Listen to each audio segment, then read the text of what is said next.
It's been a little bit of a wait for the European market, but here it is at last, the updated Subaru BRZ. We're here in the UK on the launch of this 2+2 coupe to see what Subaru have altered, tweaked, and ultimately see whether that famed formula that made the first car a real, well, bit of fan fiction for enthusiasts really, to see whether that still rings true in this car.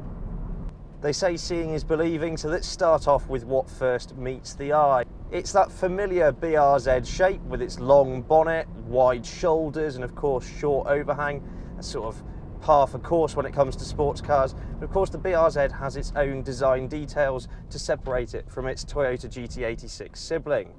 New front bumper elements create a more sporting profile with these wing elements in the grills. There's also a brand new set of alloy wheels bespoke to the Subaru.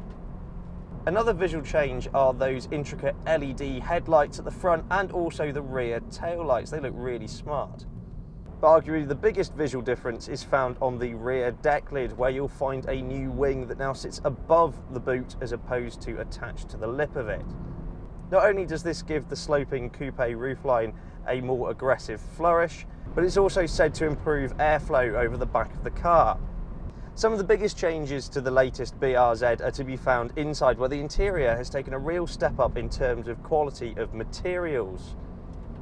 Now of course this car is all about the driving experience and not so much about the plastics and things inside, but they have been dramatically improved. Just along the fascia of the dashboard, there's more soft touch materials, there's neat stitching now that lines just about everything. These brilliantly supportive part suede sports seats not only give you a great driving position and support you really well, but they've been reupholstered to give it a bit more of a visual impact. A big upgrade comes in the form of the Starlink touchscreen infotainment system, which is head, shoulders, knees and toes above the old Pioneer system you got on higher spec models of the past. Some small but important alterations are to be found in the details as well. This gear lever is 12mm higher, so it just falls to hand that little bit more naturally. And the steering wheel is actually a totally new design. It's got various multi-function buttons on it, but more importantly, it's now smaller. Another addition is this 4.2-inch LCD screen in the instrument binnacle. Sitting next to the centrally focused rev counter, you can have all of your techie data come straight at you. As I said, this is a 2+2, so there are 2 rear seats. They're okay for children, they're going to be a real squeeze for adults, but then no one buys this car really to sit in the back of it, do they? Boot space is the same, 243 litres.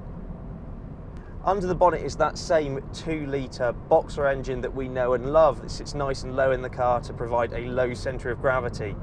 But it's been heavily reworked. It's got new camshafts, there's been alterations to the block, it's got lighter rocker arms, and all of that just adds an extra level of refinement to an already fantastic engine. Now in US spec cars, these tweaks equate to a higher horsepower output, but sadly here in Europe, thanks to emissions regulations, it's been pegged at the same 197 brake horsepower and 205 Newton meters of torque. That said, power has never been everything with this car. It's all about the driving experience.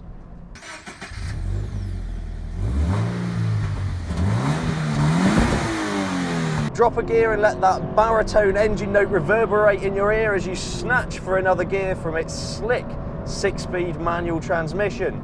It's a very mechanical feeling gearbox and you feel very much part of the drama that's going on. Now the car has received a totally revised suspension setup, particularly its dampers to absorb bumps a little bit better, and I have to say it does feel more composed, but there's also less body roll than before. This allows the car to apply its performance with a little bit more vigour, it has to be said. It feels just a tad sharper than the outgoing car. Not massive changes, you'd probably really have to drive them back to back to find the exact nuances, but it definitely feels like an even more finely tuned machine. In case you're curious, 0 to 62 miles per hour takes 7.6 seconds. Find some entertaining roads like this and the chassis just sort of pivots around your hips. It's very communicative. You feel what's going on beneath you. It feels very direct. You feel plugged in as a driver. Really nicely weighted steering enables you to have that extra element of precision, kissing those apexes, taking them out like some form of apex hunting sniper. Now, of course, being rear-wheel drive, if you twitch your right foot around the penultimate part of a corner, you'll have the back end wagging, but it's very easy and manageable to collect up. It's a really joyous car. It absolutely works with the driver in every scenario. There's now only one trim level available for the BRZ, so that's the SE Lux model, and that comes standard with the 6.2-inch touchscreen navigation display, dual zone climate control, cruise control, and the heated seats. Subaru claim that this updated BRZ will emit 180 grams per kilometre of CO2 and achieve 36 mpg combined. The old adage is, of course, that if it's not broken, don't fix it. And that's very much the case with the BRZ. This model year update is all about finessing. It's the fine little details to make this car just one of the finest handling machines on the public road. It really is incredibly enjoyable to blast through the British countryside in. The new BRZ costs from £26,050. Thanks very much for watching, and let us know what you think in the comments below. Please subscribe for all of the latest and greatest cars to hit the road. For breaking news and written reviews, visit www.insidelane.co.uk.